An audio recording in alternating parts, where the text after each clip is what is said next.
आज इंडिया गठबंधन की संयुक्त प्रेस वार्ता में दिल्ली के मुख्यमंत्री माननीय अरविंद केजरीवाल जी, समाजवादी पार्टी के राष्ट्रीय अध्यक्ष माननीय अखिलेश यादव जी अपनी बात रखेंगे।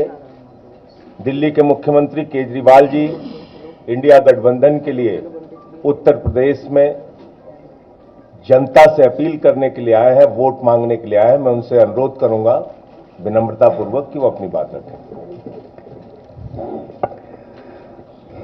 आज यहाँ आए हुए सभी पत्रकार बंधुओं को और जितने दर्शक ये देख रहे हैं उन सबको मेरा नमस्कार, मेरा प्रणाम। आज लखनऊ में मैं उत्तर प्रदेश के सभी मतदाताओं से इंडिया गठबंधन को भारी भरकम वोट देने के लिए, भारी मात्रा में वोट देने के लिए अपील करने के लिए आया हूं।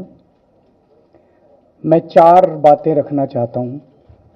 पहले चारों बिंदु बता देता हूं, फिर उसको डिटेल में एक्सप्लेन करूंगा। पहला ये कि ये चुनाव भारतीय जनता पार्टी मोदी जी अपने लिए वोट नहीं, अमित शाह जी को प्रधानमंत्री बनाने के लिए वोट मांग रहे हैं। दूसरी बात, योगी आदित्यनाथ जी को अगर ये लोग जीत गए तो योगी आदित्यनाथ जी को 2 से 3 महीने के अंदर उत्तर प्रदेश के सीएम पद से हटा दिया जाएगा। नंबर 3, इन लोगों की पूरी तैयारी है, अगर ये लोग जीत गए तो संविधान को बदल के SC ST और OBC का रिजर्वेशन खत्म कर दिया जाएगा। और नंबर 4, जो आंकड़े अब देश भर से आ रहे हैं वो ये दिखा रहे हैं कि 4 जून को इंडिया गठबंधन की सरकार बनने जा रही है और NDA को और बीजेपी को बहुत कम सीटें मिलने जा रही हैं। अब मैं अपने सबसे पहले पॉइंट पे आता हूँ। जब 2014 में प्रधानमंत्री बने थे नरेंद्र मोदी जी, तो उन्होंने खुद एक रूल बनाया था कि भारतीय जनता पार्टी के अंदर और उनकी सरकारों में 75 वर्ष से ऊपर कोई भी व्यक्ति होगा तो उसको संगठन में और सरकार में किसी भी पद पे नहीं रखा जाएगा, उसको रिटायर कर दिया जाएगा। और उसका सबसे पहले उस रूल के तहत आडवाणी जी को और मुरली मनोहर जोशी जी को रिटायर किया गया था। और उसके बाद तमाम यशवंत सिन्हा जी, सुमित्रा महाजन जी, कई लोगों को यहाँ टिकट नहीं मिली। कई लोग जो पद पे बैठे हुए थे उनको पद से इस्तीफा दिलवा के उनको हटाया गया। ऐसे कई सारे लोग हैं। तो अब अगले साल 17 सितंबर को प्रधानमंत्री मोदी जी 75 साल के होंगे और मोदी जी ने तय कर लिया है कि अमित शाह जी को वो अपना वारिस बनाएंगे और अमित शाह जी अगले साल 17 सितंबर को देश के प्रधानमंत्री बनाने का उन्होंने तय किया है मोदी जी ने। इसके ऊपर मोदी जी पिछले 1-2 साल से लगे भी हुए हैं, क्योंकि भारतीय जनता पार्टी के अंदर अमित शाह जी के सामने जो जो बाधाएं पैदा कर सकता था नेता, एक एक करके उन सब नेताओं को साइड कर दिया गया, उनका पत्ता साफ कर दिया गया। शिवराज सिंह चौहान को हटा दिया गया, वसुंधरा राजे को हटा दिया गया, डॉक्टर रमन सिंह को हटा दिया गया, देवेंद्र फडणवीस को खत्म कर दिया गया, खट्टर साहब को खत्म कर दिया गया। एक एक करके सबको खत्म कर दिया गया। एक ही शख्स बचे हैं जो अमित शाह जी के रास्ते का कांटा बन सकते हैं। हेलो, आवाज आ रही है? एक ही शख्स हैं जो कि उनके रास्ते का कांटा बन सकते हैं, वो है योगी आदित्यनाथ जी। अब योगी आदित्यनाथ जी को इन्होंने हटाने का पूरा मन बना लिया है और अगर इनकी सरकार बनी तो 2 महीने के अंदर योगी जी को भी उत्तर प्रदेश के सीएम से हटा दिया जाएगा। मैंने दिल्ली में 3-4 दिन पहले ये प्रेस कॉन्फ्रेंस की थी और ये दोनों मुद्दे उठाए थे। जैसे मैंने मुद्दे उठाए थे तो अमित शाह जी ने और उनके कई नेताओं ने अपनी भावना प्रकट की कि नहीं, मोदी जी को 75 साल में इस्तीफा नहीं देना चाहिए, मोदी जी को 75 साल पूरा कार्यकाल पूरा करेंगे। उन सब की भावनाओं की मैं कद्र करता हूं, क्योंकि अपने नेता के लिए जब भी ऐसी बात होती है तो सब लोग सामने आके बात करते हैं। लेकिन बड़ी बात यह है कि मोदी जी ने ऐसा नहीं कहा कि मैं 75 साल पे इस्तीफा नहीं दूंगा, मैं रिटायर नहीं होऊंगा। उनका अपना बनाया हुआ रूल है और मुझे पूरी उम्मीद है कि मोदी जी का अपना बनाया हुआ रूल है और मोदी जी अपने रूल को फॉलो करेंगे। नहीं तो लोग कहेंगे कि मोदी जी ने ये रूल आडवाणी जी को हटाने के लिए बनाया था, जब अपनी बारी आई तो नहीं। तो मोदी जी इस रूल का फॉलो करेंगे, ये पूरा यकीन है देश के लोगों को कि उन्होंने खुद रूल बनाया तो खुद फॉलो करेंगे। दूसरी बड़ी बात जो हुई कि जब मैंने कहा कि योगी आदित्यनाथ जी को 2 महीने में हटा दिया जाएगा, इस पे अभी तक भाजपा के किसी नेता की टिप्पणी नहीं आई है। 4 दिन हो गए, इसका मतलब ये तो कंफर्म करता है कि उन्होंने पूरी प्लानिंग कर ली है और उनके पक्ष में कोई बोलने के लिए तैयार नहीं है योगी आदित्यनाथ जी के। तो उनका हटना अब लगभग तय है कि योगी आदित्यनाथ जी को उत्तर प्रदेश के सीएम पद से हटाया जाएगा। दूसरी चीज, मैं उत्तर प्रदेश के सभी मतदाताओं को कहना चाहता हूं कि पिछले 4-5 महीने से इन्होंने शोर मचा रखा है, 400 पार 400 पार 400। क्यों?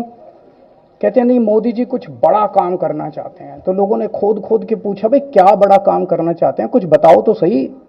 तो उन्होंने नहीं बताया, नहीं बताया। लोगों ने फिर अंदर से पता किया कि बड़ा काम ये करना चाहते हैं कि देश से रिजर्वेशन खत्म करना चाहते हैं।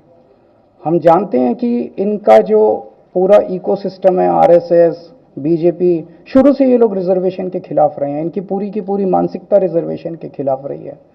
तो मैं सभी लोगों को ये आगाह करना चाहता हूं कि ये बड़ा काम इनको 400 पार इसीलिए चाहिए क्योंकि ये रिजर्वेशन खत्म करना चाहते हैं। संविधान को, बाबा साहब अंबेडकर ने जो संविधान बनाया था, उस संविधान को ये तार तार करना चाहते हैं।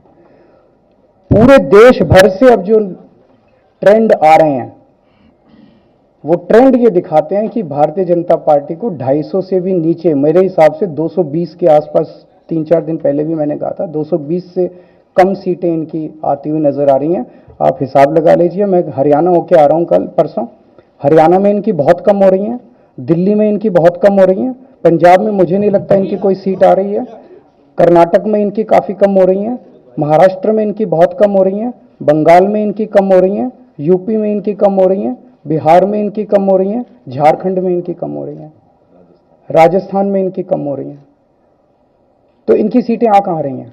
तो इनकी 220 के नीचे सीट आ रही हैं। इनकी सरकार, बीजेपी की सरकार नहीं बन रही है, इंडिया गठबंधन की सरकार बनेगी और इंडिया गठबंधन की सरकार जो है वो देश को एक प्रगति के रास्ते के ऊपर लेके जाएगी। इस तरह से जो पूरे देश के अंदर एक नेगेटिविटी इन लोगों ने फैलाई है, उसको हम लोग ठीक करेंगे। मैं अंत में उत्तर प्रदेश के सभी लोगों को अपील करना चाहता हूं कि इंडिया गठबंधन के, यहाँ पे सपा और कांग्रेस का गठबंधन है, इंडिया गठबंधन का जो जहां से कैंडिडेट है उसको भारी मात्रा में वोट देकर आप सब लोग जिताइए। अब मैं निवेदन करूंगा समाजवादी पार्टी के राष्ट्रीय अध्यक्ष माननीय अखिलेश यादव जी से कि वो अपनी बात करें। आदरणीय अरविंद केजरीवाल जी का मैं धन्यवाद देता हूं। उन्होंने बहुत महत्वपूर्ण बातें आपके सामने रखी हैं। जो देश का माहौल है और 4 चरणों में भारतीय जनता पार्टी चारों खाने चित्त हो चुकी है और उनके आंसुओं की नदी उफान में है। भारतीय जनता पार्टी जो 400 पार का नारा दे रहे थे, अब समझ में आया है 4 चरणों के बाद, वो बात तो ठीक है कि आरक्षण पे सबसे पहले हमला करेंगे, लेकिन 400 पार नारा इसीलिए दे रहे हैं कि 543 में 400 के बाद वो सीटें देख रहे हैं, तो वो केवल 143 बन रही हैं। तो वो स्वयं स्वीकार कर रहे हैं कि 143 से ज्यादा वो सीटें जीतने वाले नहीं हैं, क्योंकि 400 पार सीटें 143 ही बनती हैं और 140 करोड़ की जनता इस बार इन्हें 140 सीटों के लिए भी तरसा देगी। ये यूपी, दिल्ली और पंजाब, ये 99 सीट के खेल में ही उलझ जाएंगे। यहां कुछ इन्हें हासिल होने वाला नहीं है। रोटी कपड़ा और मकान की तो लड़ाई हम लोग लड़ेंगे, लेकिन रोटी कपड़ा और मकान से पहले हमें संविधान बचाना है। संविधान बचेगा तो लोकतंत्र बचेगा और बाबा साहब भीमराव अम्बेडकर जी का दिया हुआ संविधान, ये हमें अधिकार, हमें न्याय दिलाता है। भारतीय जनता पार्टी की इस साजिश को आम लोग समझ गए हैं और इस बार सबसे बड़ी हार भारतीय जनता पार्टी की होने वाली है। अभी तक तो हम ये कहते थे कि ब्रह्मांड का सबसे बड़ा झूठ बोल रही है, अब लग ये रहा है हारने के बाद ये ब्रह्मांड का झूठ का विद्यालय खोलेंगे, यूनिवर्सिटी खोलेंगे और वाइस चांसलर और डीन पहले से ही रिटायर होकर के वहां अपने आप नियुक्त हो जाएंगे। इसलिए देश को बचाने के लिए आदरणीय अरविंद केजरीवाल जी आए हैं, हम लोगों का सहयोग और मदद करने के लिए आए हैं। मैं इनका धन्यवाद देता हूं और आप पार्टी, इंडिया गठबंधन, समाजवादी पार्टी, हम सब मिलकर के भारतीय जनता पार्टी को हटाने जा रहे हैं।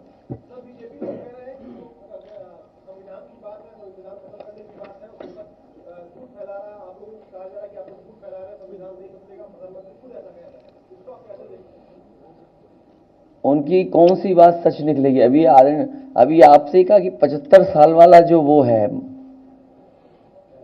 रूल नियम, उसको तो फॉलो किया जाएगा ना, इसी से पता लग जाएगा। और एक मिनट, अगर आप इनका इतिहास उठा के देखें पिछले 75 साल का, जनसंघ का, आरएसएस का, थ्रू आउट ये लोग रिजर्वेशन के खिलाफ रहे हैं। तो अब 400 सीटें लाके ये संविधान बदल के उस रिजर्वेशन को खत्म करना चाहते हैं। अरविंद जी, स्वाति मालीवाल के मामले में अभी तक आप कुछ बोले नहीं है, आपके ओर से आपके साथ में स्वाति मालीवाल के मामले में अभी तक। अरे उससे ज्यादा जरूरी और चीजें भी हैं, कागज हम निकाल लिए। अरविंद जी, आज आपके साथ में वो है, आज आपके साथ में भी आए आपके। भाजपाई किसी के सगे नहीं है। क्या बोलेंगे स्वाति मालीवाल के मामले में, क्या बोलेंगे आप? ये है कि भाजपाई किसी के सगे नहीं है और भाजपाई झूठे मुकदमे लगाने वाला गैंग है। केजरीवाल जी आपके साथ घूम रहे हैं, उनके लिए क्या कहेंगे? हाँ बोल दो। बोल रहे हैं, बता रहे संजय जी, आपने बात कही थी। हाँ, मैं बोल रहा हूं, प्रेस कॉन्फ्रेंस में बोल रहा हूं, एक सेकंड बोल रहा हूं।